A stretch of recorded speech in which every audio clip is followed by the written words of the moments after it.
তো এই ভিডিওতে আজকে আমি পশ্চিমবঙ্গ মধ্যশিক্ষা পর্ষদ ঘোষিত দশম শ্রেণীর ইতিহাসের পঞ্চম পার্টের মডেল অ্যাক্টিভিটি টাস্কের সমস্ত প্রশ্নগুলির সম্ভাব্য উত্তর তোমাদের সামনে তুলে ধরব, যে প্রশ্নগুলি তোমাদের স্কুল থেকে আগস্ট মাসে দিয়েছে। তো তোমরা ভিডিওটি শেষ পর্যন্ত দেখতে থাকো। চ্যানেলে নতুন আসলে অবশ্যই চ্যানেলটিকে সাবস্ক্রাইব করে রাখতে পারো। চলো তাহলে এই প্রশ্নগুলির মডেল উত্তর দেখে নেওয়া যাক।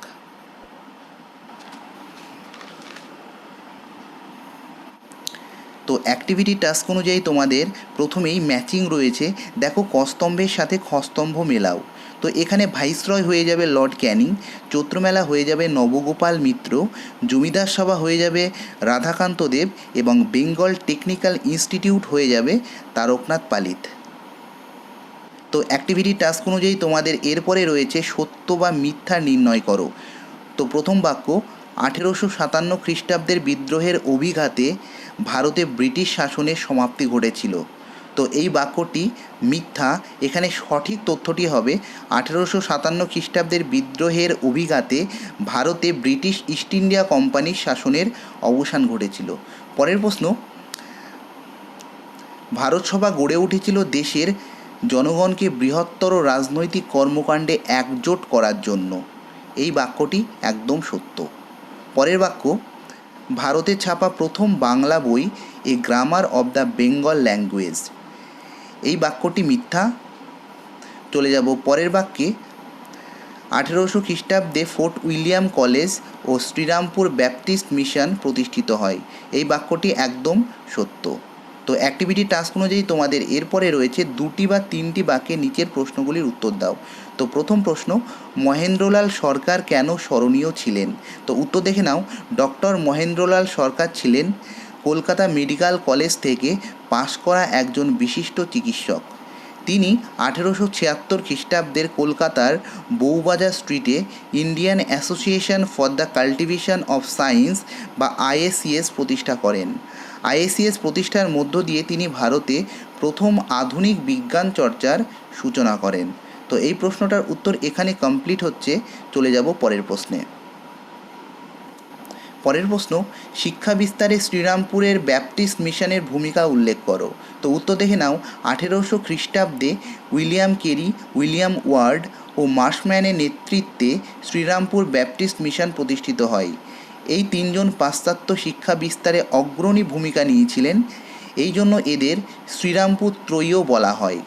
এদের উদ্যোগে প্রতিষ্ঠিত ছাপাখানা বাংলা শিক্ষা বিস্তারের ক্ষেত্রে গুরুত্বপূর্ণ ভূমিকা পালন করে। এই ছাপাখানা থেকে বাইবেল, রামায়ণ, মহাভারত সহ বিভিন্ন প্রাচীন ভারতীয় সাহিত্যের বাংলা অনুবাদ ও পাঠ্যপুস্তক প্রকাশিত হয়ে সুলভে গ্রামগঞ্জে সাধারণ শিক্ষার্থীদের কাছে পৌঁছে যেত। এমনকি এই ছাপাখানা থেকে প্রচুর বাংলা পাঠ্যপুস্তক প্রকাশের ফলে সাধারণ মানুষের হাতে খুব কম দামে বা বিনামূল্যে বই পৌঁছে দেওয়া সম্ভব হয়। ফলে বাংলায় গ্রাম বাংলার দরিদ্র শিক্ষার্থীরা মাতৃভাষায় শিক্ষা লাভের সুযোগ পায়। প্রথম দিকে ফোর্ট উইলিয়াম কলেজের পাঠ্য বইগুলি ছাপানো হলেও পরবর্তীকালে সাধারণ শিক্ষার্থীদের চাহিদা মেটানোর জন্য প্রচুর পাঠ্যপুস্তক প্রকাশিত হতে থাকে। তো এই প্রশ্নটার উত্তর এখানে কমপ্লিট হচ্ছে।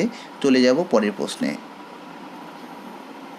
তো অ্যাক্টিভিটি টাস্ক অনুযায়ী তোমাদের শেষ প্রশ্নটি হলো, রবীন্দ্রনাথ ঠাকুরের শিক্ষা চিন্তায় কোন দিকটি শান্তিনিকেতন প্রতিষ্ঠায় সবচেয়ে বেশি ফুটে উঠেছিল? তো উত্তর দেখে নাও। কবিগুরু রবীন্দ্রনাথ ঠাকুরের দৃষ্টিতে শিক্ষা হলো বাইরের প্রকৃতি ও অন্তঃপ্রকৃতির মধ্যে সমন্বয় সাধন।